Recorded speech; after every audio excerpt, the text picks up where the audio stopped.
Rugby. Fully back at work now. Fully crying in the shower again. Only 11 more months until the next break. At least we got 3 out of the 4 planned URC games this past weekend. It's getting better.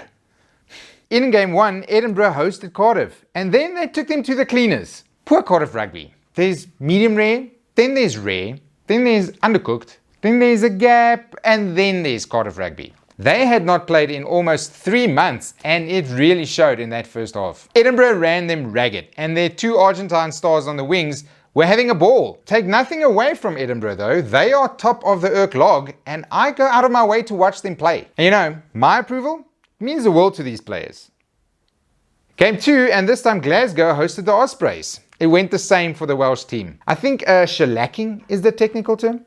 Unfortunately for the Ospreys, being undercooked is not an excuse. They are well cooked, I think. What are we talking about? The Warriors just played too fast and with too much accuracy. The Ospreys defense just could not keep up. And Josh Mackay, previously of the Highlanders, what symmetry. He showed why he would be missed in New Zealand, just making meters and beating defenders with ease. Both Scottish teams are looking very good and they are playing great brands of rugby. Nice. Good. Lekker. I liked it. Last game was a brutal Irish derby between Munster and Ulster. And after seeing the Scottish teams run their opponents off the field, this was a little less exciting. Munster has been taking a bit of stick for their playing style recently, and Van Graan, their coach, has become a bit of a punching bag. Even I punched him last week. And things got worse when Simon Zebo was red carded for a very bad tackle after 15 minutes. Look how easy it is. Bend at the hips. Wow! Also, how are you supposed to show your attacking prowess when one of your wingers gets sent off after 15 minutes? I'm sure everyone like me thought Ulster was going to win, but then up stepped Tyburn, my man. What a player. He just dragged Munster to victory by the scruff of the neck. He was just doing everything. Much more than Big Dwayne for Ulster, who was just kind of standing up and walking to rucks. Not good for Milan, not good. And that was the URC for the past weekend, and no games coming up this coming weekend. Instead, there's going to be something called the Heinekens Kampiones Cup.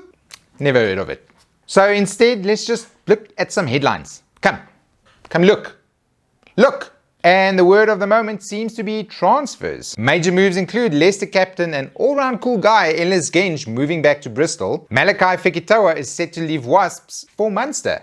Maybe. Beach lover Damien de Allende is apparently sick of Irish weather and he might be leaving Munster. Maybe that's why Fekitoa might be coming to Munster. Vincent Chituka of the Lions is apparently on Harlequin's radar, which seems like a match made in heaven. If you're not a Lions fan, I'm a Lions fan, so it's my hell. Really?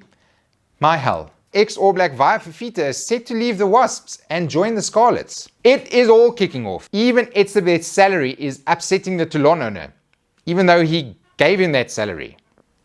Salary caps and COVID losses sure are starting to take their toll. What else is news? Let's see here. More transfer stuff. Apparently Jake White is very upset that the Springboks are being selected from overseas clubs and he wants it to be local guys only. I mean, yeah, it sucks that we can't keep our players based locally. But if he thinks the pool of the Bok jersey is stronger than the pool of R1 million per game in England, France or Japan, he's got another thing coming. Also, there was a Jake White at Montpellier that signed Bismarck and Yanni Duplessis and Pierre Spies and Jan Serfontein in his prime. Was that this Jake White?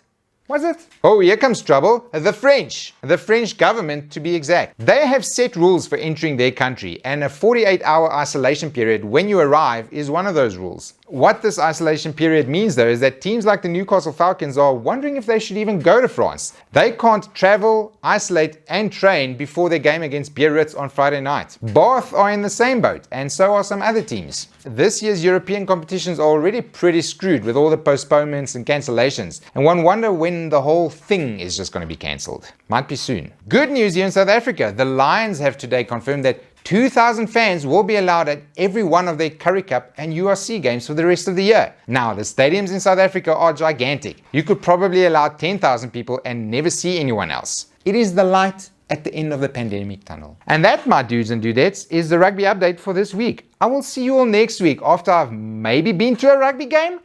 What? I need to find an outfit.